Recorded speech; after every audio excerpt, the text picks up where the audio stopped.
Fuck it. I don't have an intro made, so let's just do some wannabe gangster shit real quick. Fuck it. Let's go.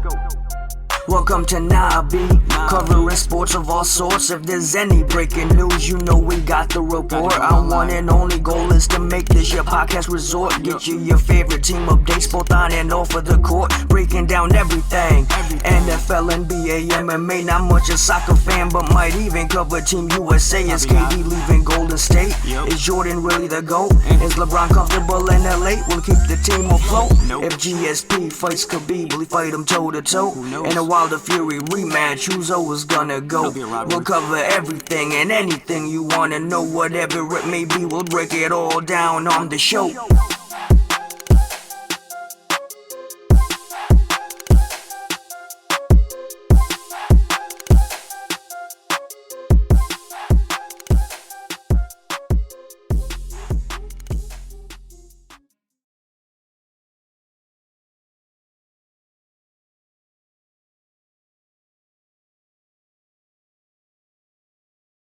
Gotcha.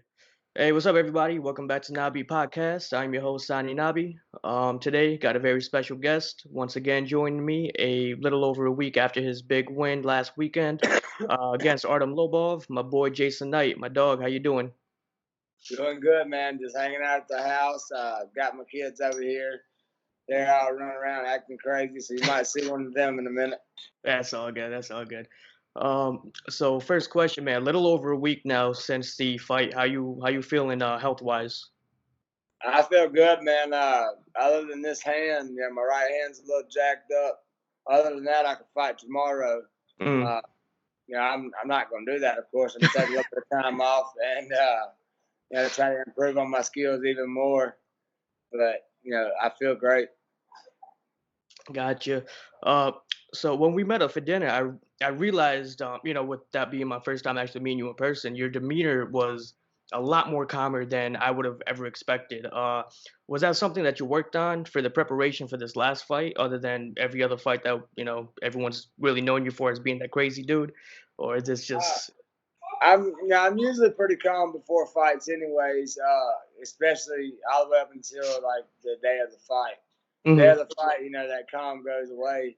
But for this fight, man, I knew I was ready. I trained really hard and never really got very nervous. Of course, in the back right before the fight, a couple fights before mine and stuff like that, I had those thoughts go across my head like, oh, man, I hope I do right. I hope I fight the way I'm supposed to. I hope I win, blah, blah, blah.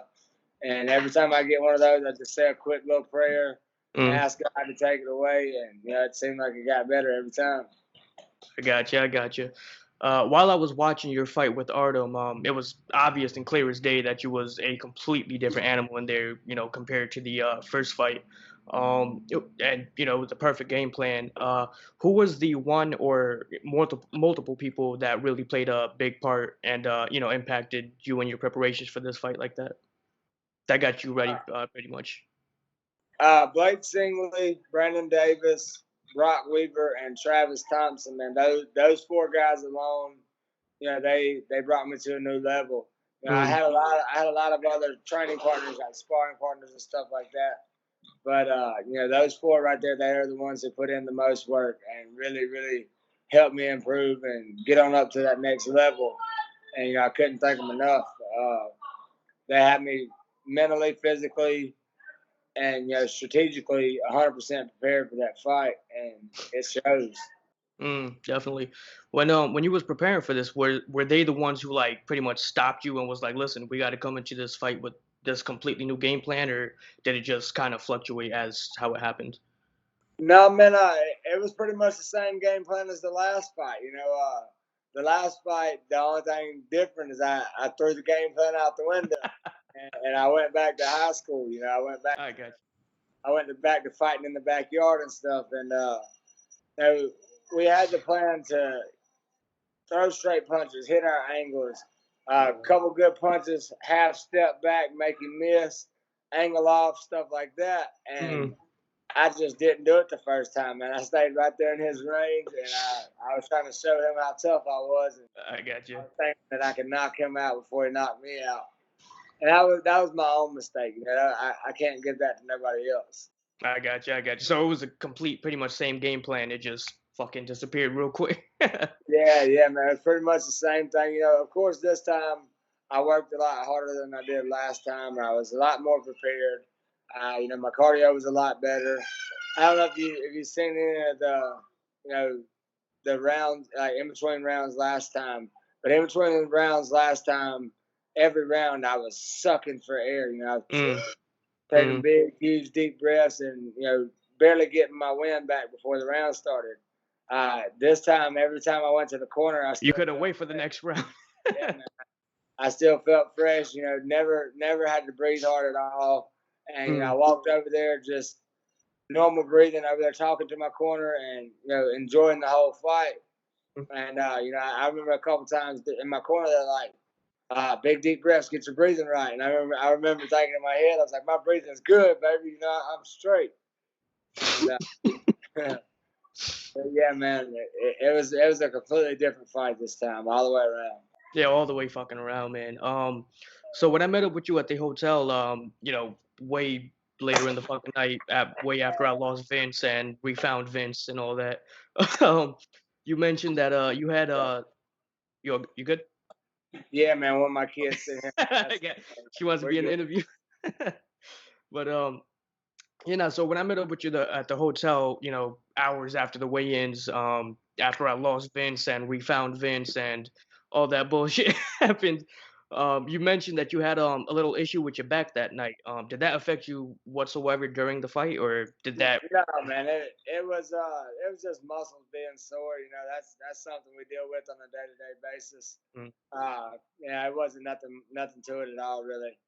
I woke up the next day feeling fine, and you know, it shows in the fight. Nothing bothered me. Right. That's what I was asking. I was like, bro, you went in there with a fucked up back. What the fuck? No, man, it wasn't. You did that? Nothing. It wasn't nothing too bad. Just little aches and pains that everyday life. Just some But training. you know, that affected me a little bit. After the end of the second round, right at the end of the second round, I hit him with a couple good uppercuts and cut that finger to the bone. And going into the third Really? round, Oh shit. yeah, man, cut that back. What was it? The fucking the hand wraps that you like collided with or something? No, Like I scrape up against I it? pulled his head down, hit him with a couple uppercuts, and I think his teeth went through his lip, and they went right into my finger. But, yeah, man. After going into the third round, I hit him a time or two in the face or kind of in the forehead or something like that, and man, it hurt so bad. I could feel that it was bone exposed. And after that, you know, it kind of got me a little bit hesitant on throwing that right hand, and made it to where I was just throwing it to the body instead. And I just feel like that kind of affected my performance a little bit. Not too much. But I feel like I could have done better if I had not hurt my hand. You know? I got you. Yeah, fucking. When I was watching that round, I was standing with Q, and when I saw something happen, man, fucking. Only thing I was thinking was, dude, do not tell me he just broke his fucking hand. That was the only thing that was going through my mind when I saw that shit happen, dog. I was like, fuck. It wouldn't have mattered, man, broke hand or not. You know, I've heard the saying before. Well, not even for you. I was like, fuck with the fucking doctor and shit. You know what I mean? Yeah. God knows what the fuck these doctors be doing these days. So, you know what I mean? I've heard people before, you know, say, you know, because they got a broke hand, oh, you were fighting with one hand. You know, that's not the way I look at it. I'm fighting with two hands. One of them's just broke. You know, one of them happens to be broke. Right. If it comes down to the heat of the moment and it's broken to pieces, and I feel like I need to hit you with it, I'm gonna ball it up and hit you with it. Man.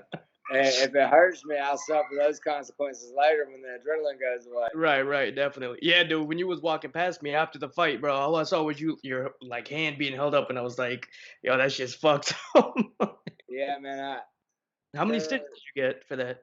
I got 6 stitches on the inside, 6 stitches on the outside. Oh, yeah, fuck. So it went fucking deep. Yeah, it was super deep, man. He folded back that little piece of meat. It was like this thick, you know, just thick ass little piece of meat that goes over top of that knuckle, and you know, it did not look good at all. But you know, it's finally getting better. For the first 3 or 4 days after the fight, man, unless I have my hand up here by my heart, like if I put it down below my heart, it do do do do All do the do, and man, it hurt so throbbing. bad. It was like I smashed it with a hammer or something, and you know, Christ. now it's finally getting better. I had to go to the emergency room, and I got them to do some X-rays and stuff, and I made sure that it wasn't broken. And then they wrote me a prescription of antibiotics. And after about 3 or 4 days, those antibiotics finally kicked in, and now Oh, I'm was it good starting to to get go. infected and shit?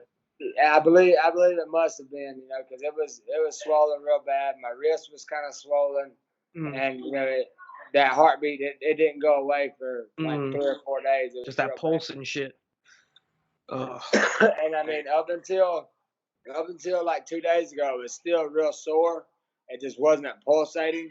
But now, it's not very sore. Of course, I can't quite make a fist yet, but I'm getting there. Yeah.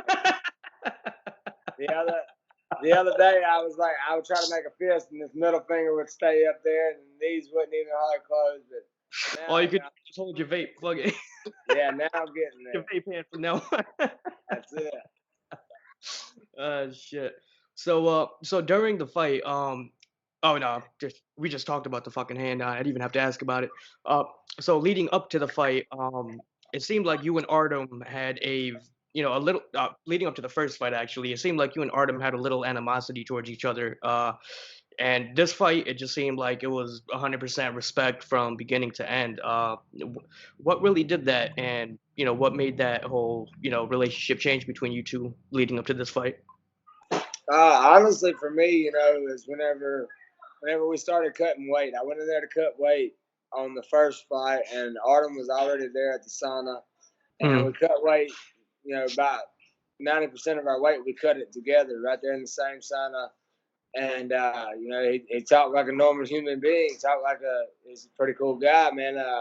We had conversation after conversation, and I have no ill will towards him.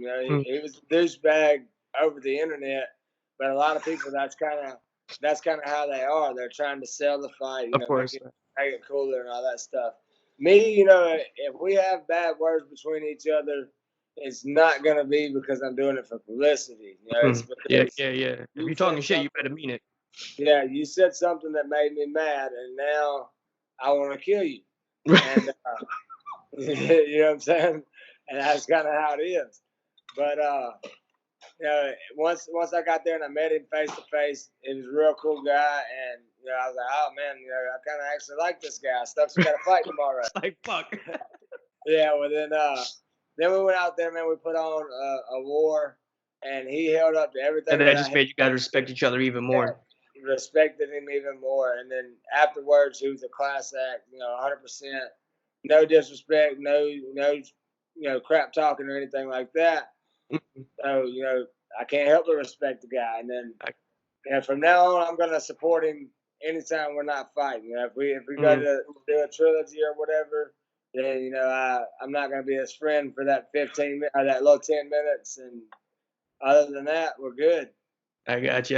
Hey, could you turn the camera just a little bit? I just realized that you got the banner in the back, and I just realized my little logo is cut off. There it is. There's that handsome motherfucker right there. Look at you. Let's get it. Let's get it right. Hey, Right there I there. am. There I am. Got me looking like a god. You said you retarded. No, like a god. A god. Yeah. Shit. But all right. So let's talk about your best friend, Johnny Bedford. He had a lot to say about you after his win against Bennett. He had a lot to say about you and Art, as a matter of fact. What are your thoughts on a fight against him? And do you think it's like something that it's worth to do, or do you think it's just a waste of time, or do you just want to fight just to fight him? I definitely want to fight him just to fight him. I want to silence that mouth. You know what I'm saying? He thinks that he's tough, and don't get me wrong, he's got decent skills, but he will not hold up to what I'm going to bring to the table that night. I think he's promise you. too small, man. I know if he hears this interview and everything, he's probably never gonna do an interview with me. But I honestly thought he was losing that fight against Bennett as long as it went until the hand injury and Oh shit. yeah. You know what I mean? And See, that was his own fault, though, man. He's a lot better fighter than he showed that night. I even told him that. You know, he's a whole lot better than what he showed in the fight with Bennett. That mm, was just he got that was all emotional emotion. and Yeah, yeah. yeah, and he got emotional and fought stupid. And you know, I wish he would fight me like that. I promise you, this ain't Charles Bennett. I put that man to sleep. He fights me like that. But Mm. I feel like if we ever do fight, he's gonna try to fight a strategic fight. He's gonna try to be a lot smarter, a lot cleaner. Fucking better. It doesn't matter though. I'm telling you, regardless, I'm putting that boy to sleep. I'm mm, going to. That's mm, what is gonna happen if we get to fight. mm. And there's no disrespect towards Johnny Bedford or anybody else, but he said some things I don't like, and I want to put him to sleep. Yeah, yeah, definitely, bro. Like I respect everything about him. You know what I mean? Like I said, he's if he hears the interview and hears me say that he was losing that fight, he probably won't do an interview with me. But if Johnny, if you are listening, bro, come on the show one time. But all right, let's talk about an actual friend of mine and yours, Jim Ehlers. Feldman brought him in at the end of your fight and pretty much, set up a match between you and him. Is that the plan moving forward, or is it still like in negotiations? I don't really care, you know. I'll fight whichever one of them. It doesn't really matter. But you know, of course, Jim Allers and Johnny Bedford, they're both calling me and Artem and everybody else. Well, me and Artem, they're calling us out just because they want a bigger name on their resume. They want a bigger payday, and I don't blame them, you know. So the way I look at it, if something better comes along for me, no, I'm not going to fight either one of them. I'm Right, going to right, right. fight the better fight. But if that's what they put in front of me, then that's what I'm going to take. You know, I feel like I can beat Adler's because I've already beat him in the UFC. I've already taken his best shots in the UFC. Of course, the gloves are coming off, but all that means is I'm going to get cut more. It doesn't mean that he's going to. It doesn't mean that he's going to hit any harder. He's going to Mm, have the same pop as he did that night, and he don't have what it takes to put me to sleep. And neither does Johnny Bedford. I'll tell you that now. Uh, and in the UFC, I feel like I dominated Jim Allers in that fight, and I feel like I could do the same thing in bare knuckle. He's not going to come out there with his 30-second barrage and scare me. You know, mm, he's done something that worked for him in the last few fights, but that's not going to work on me. mm. I'm here to tell you that now. You can mark my words that if we do fight, it's not going to be a first round finish for Jim Allers or even a second round finish for Jim Allers. He's going to have to fight me to the bitter end, Mm. and that's just the way I look at it. But I don't blame either one of them for trying to, get more money or get a bigger fight. Get the biggest fight they could. That's what they're supposed to do, So I'm not mad at Jim. I like Jim a lot, but I'm not the rest of those guys. And then on top of that, he has to get down to 145. You know, in all honesty, When he fought Julian, that was at 155. I believe so. Gotcha, Yeah. gotcha. In all honesty, to me, I feel like before I even care to fight Jim Allers, I want to see him make 145. Right. On the night of the fight or the night before the fight, that would suck real bad if he shows up and he's heavy and I tell him, hey, I'm not Right, right, right, right, right, right. they're not going to pull none of that. But Now, would you actually say you're not gonna fight though, knowing yourself? probably so, Yeah. Oh because shit. the thing is, I walk around, I'm like 157, maybe 160. Walking around? Yeah, walking Oh around. shit. No All right, shit. so if we did a catch weight at 150, I get to gain 7 pounds back. Jim Allers gets to gain 25 back. You know what I'm saying? Not gonna happen. So he's got to suffer every last pound down if we're gonna do it. Right, And right. I It's got promise to you, be on your terms. I would make him suffer because Mm. exactly it's gonna be on my terms because I'm not calling Jim Allers out. Now, when you and Jim fought in the UFC, that was at 145, no? Or that one? 145, yeah. That was at 145, right? Okay. He made the 146-pound weight limit or whatever. We get the 1 pound allowance. He made that. Mhm. So Mhm. make it again, fat boy. You know what I'm saying? It would be different if we were fighting for, if we were fighting for a 155 weight class. But no, I fight at 145. That's what I fought at since I started when I was 14 years old. I'm not changing it up for Jim Allers, you know. I wound up this last fight. I fought Artem at 150, but that wasn't my choice. You know, Right. It just fucking happened. I remember you telling me. I planned on making 145, and then when the contract shows up, they got this sneaky little shit. Yep. It's 150, and you know, I said, oh well, you know, I've already fought Artem. I know who I'm fighting. I seen Artem yesterday. He doesn't look very big. Whatever, 150 is cool. Well, Jim Allers, that's not gonna happen that night. Right? If they wait till the last minute to send me my contract and it says 150, then I'm gonna make a phone call and I'm gonna tell them either you make it right or we do not fight. That's the way it's gonna happen. Fuck it, hell yeah, definitely. Because it's been 4 years since that first fight between you and Jim. Both of you guys, in your own respective rights, have become different and better fighters since that fight. What do you think it would be different this time around? Obviously, besides it not being an MMA fight, what do you see difference in him and his approach coming into the fight if it happens? You know, whenever we fought in the UFC, I was able to get him off of me and have him timid. You know, I had him nervous the whole fight. You know, the biggest difference for me is not being able to throw those kicks. You know, I was kicking him a lot.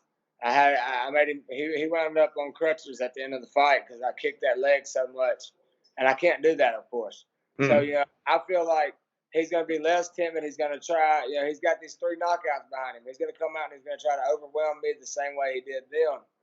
But the difference for me, you know, skill wise, my hands have gotten a lot better. My footwork's gotten a lot better. I'm going to make him, you know, fight me. We're not going to stand right there toe to toe and, you know, see who knocks who out first. He's got to figure out a way to strategically beat me. And I'll tell you right now, the bum rush and grab the back of my head strategy, it ain't going to work for you, Jim. I'm telling you that now. This ain't Julian Lane. This ain't none of the other 2 cats you knocked out. I promise you it's not. I'm not the same animal that they are.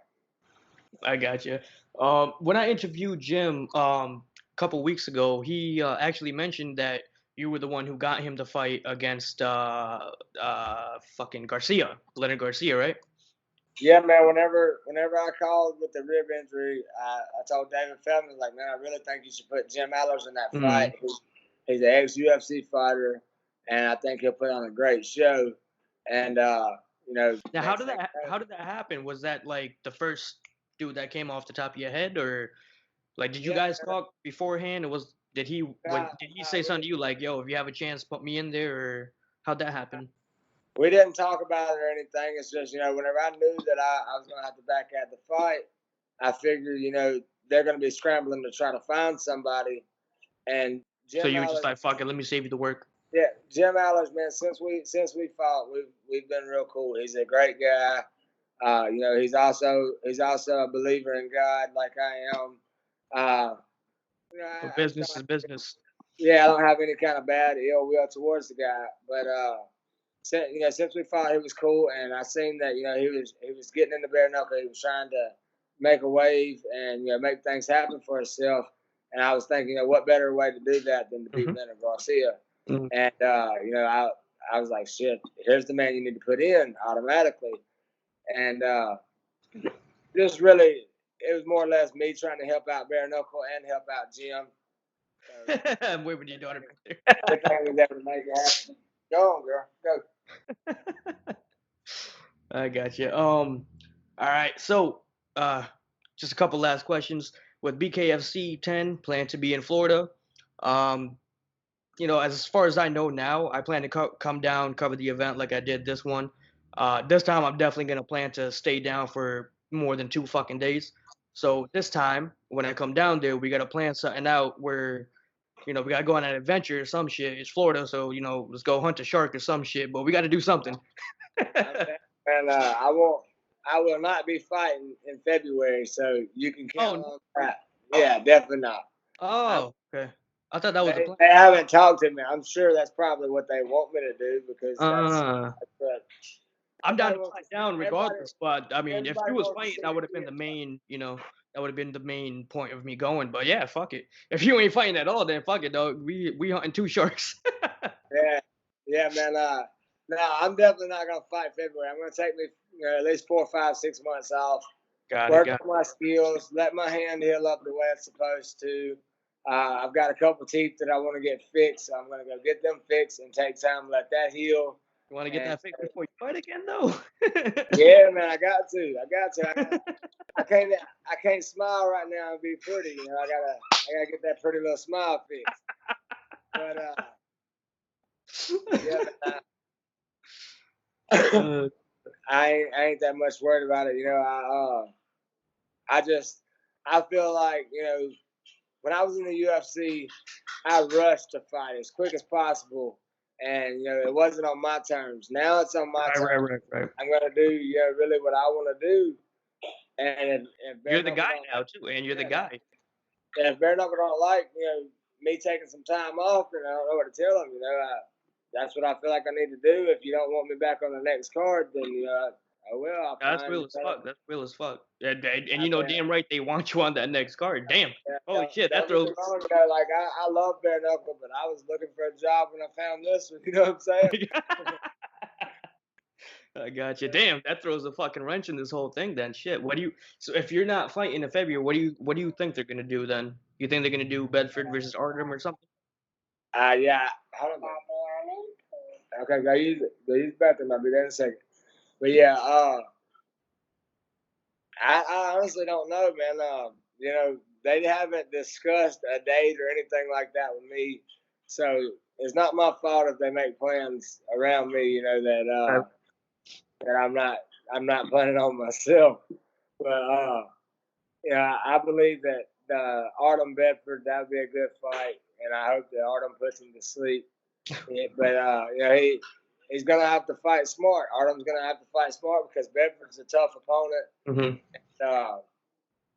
You know, he can't fight the same way that he fought me the other night. He just can't do that because I'm sorry, Artem. I love you to death, man, but I just laid the blueprint on how to beat you. You know, I just showed everybody what works, and you best believe that's what Johnny Bedford's gonna try to do. Artem, if you do fight Johnny, knock that boy out, man. That's what I hope happens. The issue with Artem though is he literally fights the same every fucking fight, whether it be MMA or bare knuckle boxing. You know what I mean? So I don't know how well that's gonna play out for him, but he's trying to knock somebody out, man. But I mean, I could see it happening. I could see him knocking Johnny Bedford out, but at the same time, I could also see Johnny Bedford schooling him, taking a page out of my book and school him.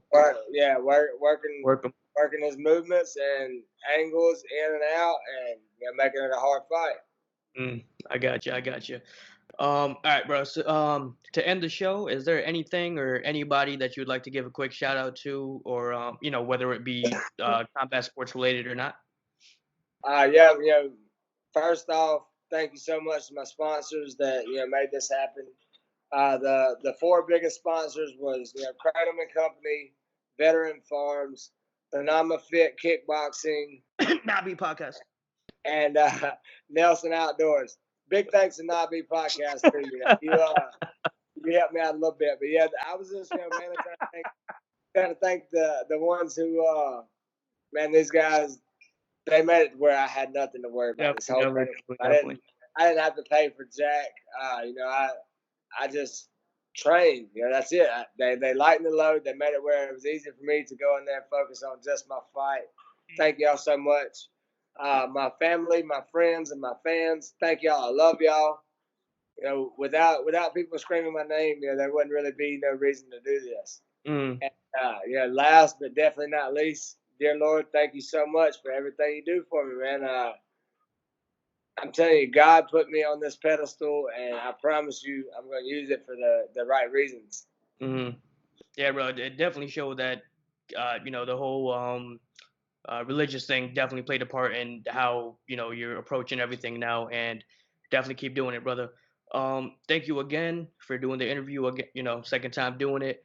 Also, thank you and Vince for bringing me on board, allowing me to sponsor you for the fight. It was a fucking blast.